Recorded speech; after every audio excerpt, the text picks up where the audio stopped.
একটা বড় বিতর্ক রাজনীতির অঙ্গনে সেটা হচ্ছে যে আওয়ামী লীগ কি আগামী নির্বাচনে অংশ নিতে পারবে কি পারবে না।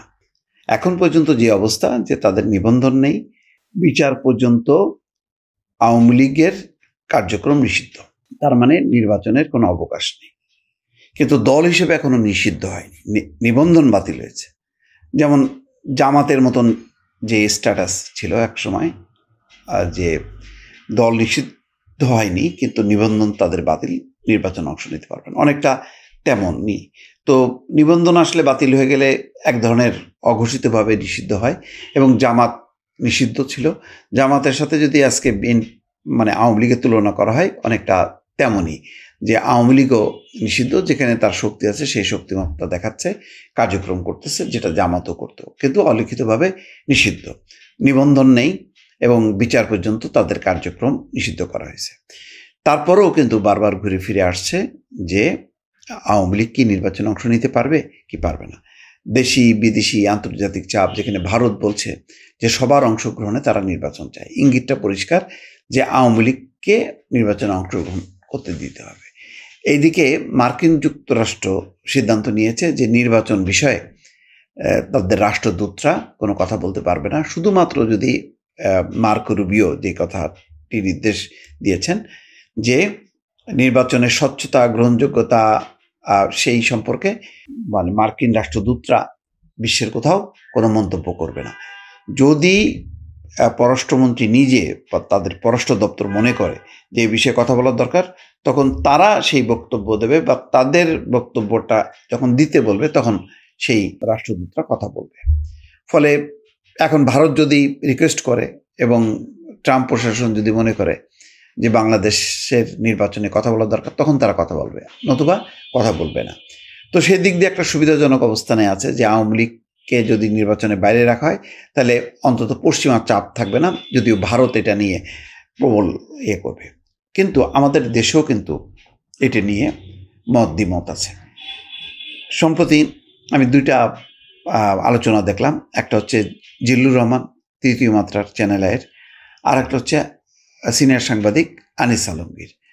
দুজনই কিন্তু যুক্তি দিয়েছেন যে কেন আওয়ামী লীগকে মানে নির্বাচন করতে দেওয়া উচিত, তার পক্ষে কিন্তু তারা মত রেখেছেন। আমরা একটু ছোট ছোট করে শুনি তাদের বক্তব্য। কেন মনে হচ্ছে, কেন মনে হবে না? আপনি যখন একটা রাজনৈতিক দল যাকে আপনি বিচারের আগে বিচার করে রাজনীতিতে ইলেকশন করতে দিচ্ছেন না, যার একটা ভোট হলো, ভয়েস অফ আমেরিকা একটা করলো, 57% লোক চায় যে তারা ইলেকশন করুক, তো বাংলাদেশে একেবারে ফেলে দেন, মানে কিচ্ছু সমর্থন নাই, 30% তো আছে, আওয়ামী লীগ দাবি করে যারা 40% আছে, তো এই লোকগুলো কারে ভোট দেবে? তো এই লোকগুলা কি আপনি মনে করতেছেন এই দেশে 5 বছর সব জেলে রাখিয়ে দিতে পারবেন? আপনি সব জেলে বন্দি থাকবে নাকি বঙ্গোপসাগরে ফেলে দেবেন? এবং আপনি যাদের বাড়ি আক্রমণ করেছেন, যাদের বাড়িঘর হামলা করেছেন, তারা আপনারা ছেড়ে দেবে? ডক্টর ইউনূসের বাপের বাড়ি কোথায় সেটা কি মানুষ চেনে না? তার নিজের বাড়ি কোথায় সেটা কি চেনে না? এগুলোর উপর হামলা হবে না? 32 নম্বরের প্রতিশোধ কি হবে না? হয়ে যাবে তো। দর্শক শুনলেন, অর্থাৎ জিল্লুর রহমান যেটা বলার চেষ্টা করছেন যে যেহেতু অনুশোচনা বা ক্ষমা, দুঃখ প্রকাশ মুক্তিযুদ্ধের বা স্বাধীনতা যুদ্ধের পর এখনো পর্যন্ত করেনি, যে স্বাধীনতা যুদ্ধের সময় তাদের যে ভূমিকা ছিল জামাত ইসলামী, সেটা তারা দুঃখিত, তারা ক্ষমা প্রার্থী, এমন কোনো বয়ান কিন্তু দেয়নি। বরং তাদের বিরুদ্ধে যুদ্ধ অপরাধের অভিযোগ আছে, যে ওই সময় তারা পাক হানাদার বাহিনীকে সহযোগিতা করেছে, মন্ত্রিসভায় ছিল, এখানেও তারা কোনো মূল্যায়ন করেনি। একইভাবে প্রশ্ন যে আওয়ামী লীগও তো করেনি, তো আওয়ামী লীগ যেহেতু তারাও অনুশোচনা করেনি, যে জুলাই গণঅভ্যুত্থানে যে গণহত্যা সংঘটিত হয়েছে সেটার ব্যাপারে অনুশোচনা করেনি, সুতরাং তারা কেন পারবে না? তারাও তো অনুশোচনা করেনি, সুতরাং তাদেরকে কেন করা হবে? যে অপরাধ করেছে জামাত ইসলাম, সেই একই অপরাধ করেছে আওয়ামী লীগ, এই যুক্তিটা।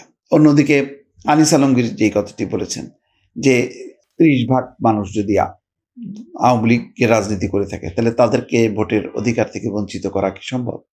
এটা কি গ্রহণযোগ্যতা পাবে? তারা কোথায় ভোট দেবে? তারা তো তাদের দলকেই ভোট দিতে চাইবে, গণতান্ত্রিক এটা অধিকার, সেই অধিকারকে কি বঞ্চিত রাখা যাবে? এই প্রশ্নে কিন্তু এখনো চূড়ান্ত মীমাংসা হয়নি। ফলে এই বিষয়টাও কিন্তু ঝুলে থাকলো আগামী রাজনীতির অঙ্গনে, যখন নির্বাচন মানে আরো আগাইতে থাকবে প্রক্রিয়াটা, তখন এই প্রশ্নটা কিন্তু উঠতে থাকবে। দর্শক ভালো থাকবেন, আল্লাহ হাফেজ।